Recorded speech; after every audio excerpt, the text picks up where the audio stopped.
Hey guys, what is up? I'm gonna be showing you how I did my little cloud light I made for myself on stream. You can see it here. You can change the colors. I bought those string lights, aka also known as fairy lights for this. And it has a bunch of settings, which is awesome. You could also use LED lights, but up to you, your preference. You're going to need cardboard, a hot glue gun, lights of your choice, and then you'll need some polyester fiber fill.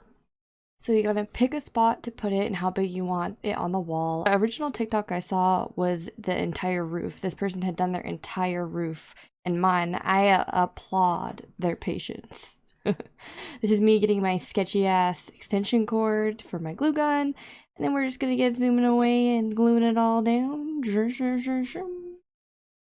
And then once we're done gluing down all of the lights, we're gonna get the same glue gun and we're just gonna like slab on that glue and then just smack on the clouds. And then we're gonna call it a fluffy little pretty wall cloud. And here we are. It's all done, ready to hang. I had to go get help to hang it, so it's not in this video, but enjoy your fluffy cloud.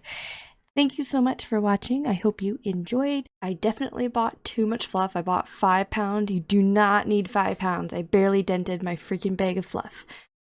Yeah, I will see you guys next time for another video. Maybe I'll try another crazy DIY. Usually I don't do DIYs because they always fail. This one was easy though, so we'll see. Ciao.